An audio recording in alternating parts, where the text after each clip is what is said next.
Selama 6 tahun terakhir, saat dunia sedang berkecamuk antara blok sekutu dan blok poros, sementara Eropa telah menjadi arena medan pertempuran oleh negara-negara besar. Di front timur, terdengar dari kejauhan bahwa pasukan Nazi sudah diambang kekalahan. Oleh karena itu, Stalin, Roosevelt, dan Churchill memutuskan untuk bertemu. Pertemuan berlangsung di sebuah resor kecil di bagian selatan Uni Soviet di Crimea.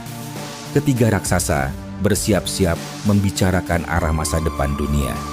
Konferensi Yalta, salah satu konferensi terbesar sepanjang masa. Lalu, apa yang membawa mereka ada di momen bersejarah ini? Mengapa wajah Churchill, Roosevelt, dan Stalin begitu tegang? 4–11 Februari 1945, tiga negara besar akan terlibat dalam pertemuan yang didikte oleh kepentingan dan ideologi yang berlawanan. Yalta adalah tempat terakhir mereka bertemu. Sementara mereka berada pada tahap krusial yang juga akan menentukan nasibnya sendiri. Sementara konferensi Yalta akan segera menjerumuskan dunia menuju kegelapan baru.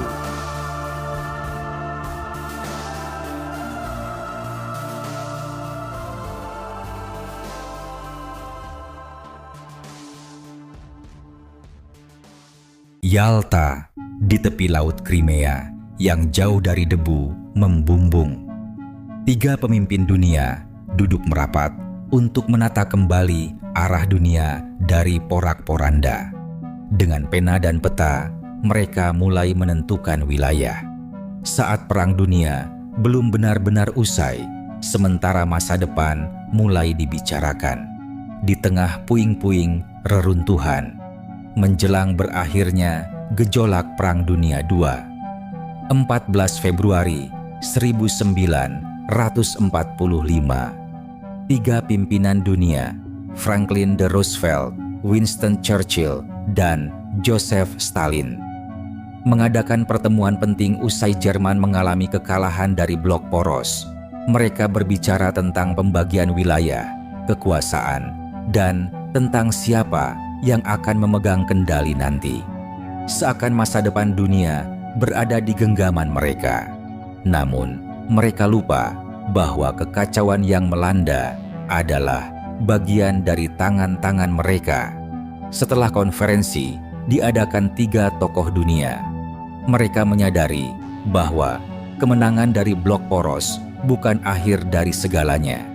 Mereka mulai merancang strategi yang membentuk koordinasi Soviet untuk mencapai dan menguasai Berlin, sementara Inggris dan Amerika akan menginvasi Jerman dari barat.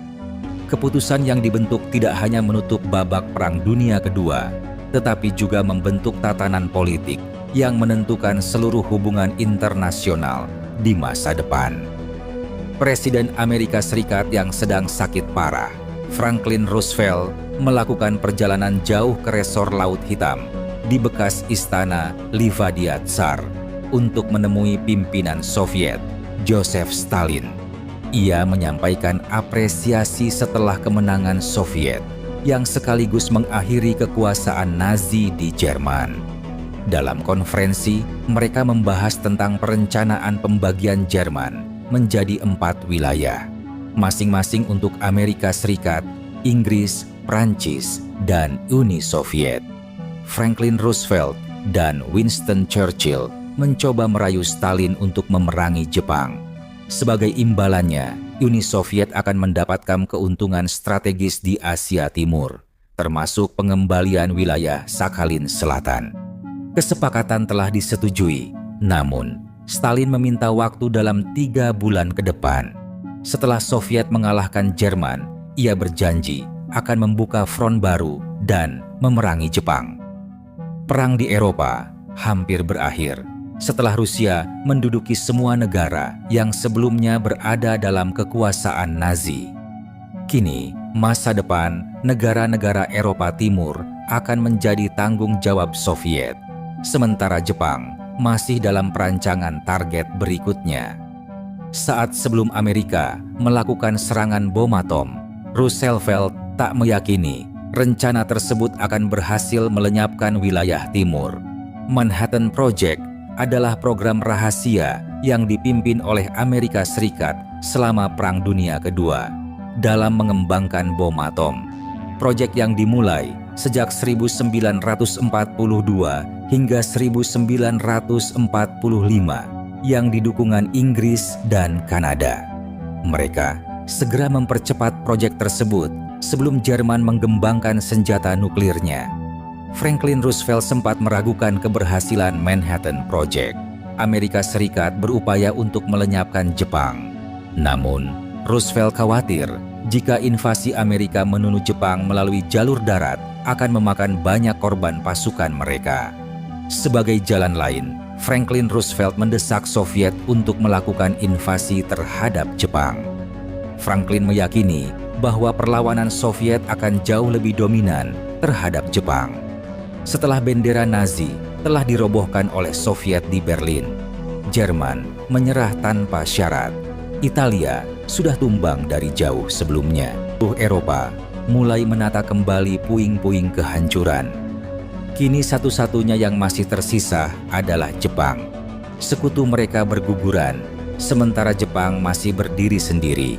Amerika dan sekutu sedang menunggu waktu. Jepang telah menyerah, namun tak diberi ampun. Pemerintah Jepang mencoba menemui Stalin melalui kedutaan Rusia di Tokyo untuk merundingkan perdamaian, sekaligus menjadi penengah Amerika dan sekutu. Uni Soviet yang saat itu masih berstatus netral menolak untuk menjadi perantara. Sementara Amerika masih berupaya melanjutkan pertempuran sampai mereka mendapatkan keuntungan.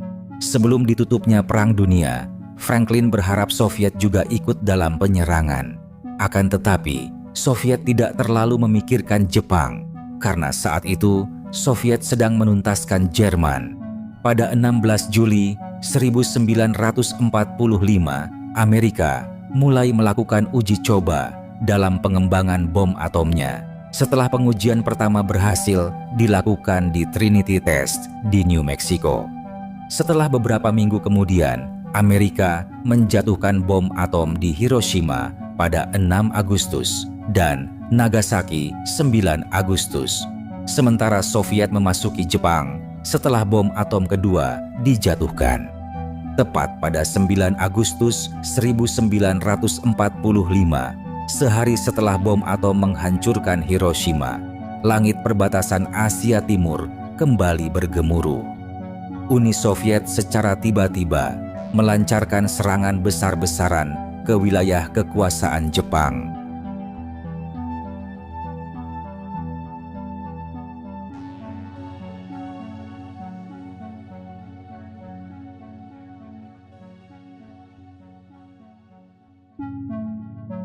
Saat Jepang sedang berkalut pasca tragedi bom atom di Hiroshima dan Nagasaki, pada keesokan hari kembali dikejutkan oleh pernyataan Menteri Luar Negeri Soviet, Vyacheslav Molotov, yang secara resmi menyatakan bahwa Soviet akan melakukan serangan besar-besaran terhadap Jepang.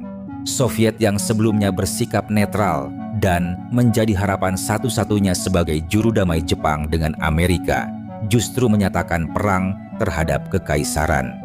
Pada 13 April 1941, Jepang dan Uni Soviet pernah menandatangani Fakta Netralitas di Moskow dan bersepakat untuk tidak saling menyerang dalam 10 tahun ke depan. Kesepakatan dibentuk setelah adanya kepentingan bersama. Soviet lebih mengutamakan perlawanan terhadap kekuatan poros dari ancaman Nazi. Bagi Soviet, Jepang hanyalah PR yang akan dikerjakan sewaktu-waktu.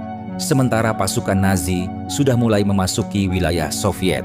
Jika Soviet menghadapi dua arah pertempuran sekaligus antara Jerman dan Jepang, maka kekuatan Soviet akan terbelah. Sebuah keputusan besar yang disepakati dalam Konferensi Yalta pada 4 Februari 1945 telah mengubah segalanya setelah konferensi dibentuk oleh 3 kekuatan besar blok sekutu. Franklin Roosevelt mencoba merayu Stalin agar turut andil dalam memerangi Jepang. Sebagai imbalannya, Uni Soviet akan mendapatkan keuntungan strategis di Asia Timur, termasuk pengembalian wilayah kepulauan Sakhalin yang sebelumnya dalam kuasa mereka. Stalin menegaskan kesediaannya untuk ikut serta dalam perang di Pasifik. Pulau itu satu-satunya alat jamin bagi Amerika untuk merayu Soviet.